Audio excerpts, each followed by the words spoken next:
So guys, now a quick analysis on our CADJPY for the week.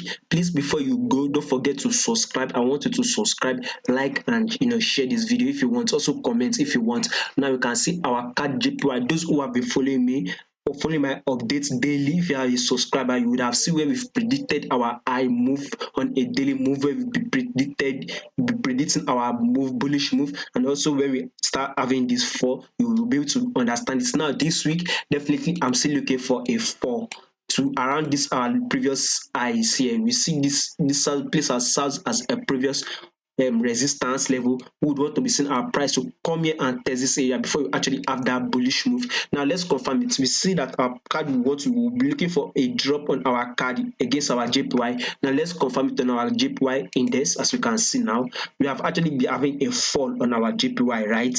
And now we are actually having that pullback. We would also have a pullback, a little bit of pullback up.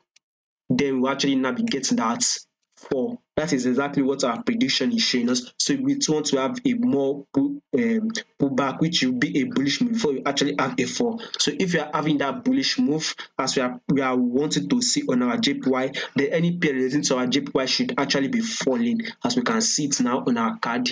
That means as we're having that bullish move on our JPY, our CAD will actually be falling. Then when we are actually now having that fall on our JPY index, as you can see, what we want to see this week, then definitely our CAD will actually be going bullish. That is exactly why I said that we will be having a fall on our CAD, then a bullish move on our CADJPY.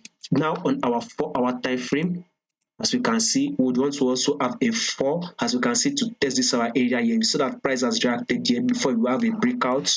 You can see that our price has also serves as a resistance here, where price reacted here before we actually have had a breakout. That is why I said possibly our price will fall towards this our area here before you actually have that bullish move on our CADJPY. Now on our 1-hour time frame, as you can see, we are still bearish. By the way, our price is actually still bearish. We are having this pullback on 1-hour time frame. We are actually looking forward to break below this our area here, breaking our previous lower lows, and our price continues to go downward. So that is my analysis for the week. Thank you.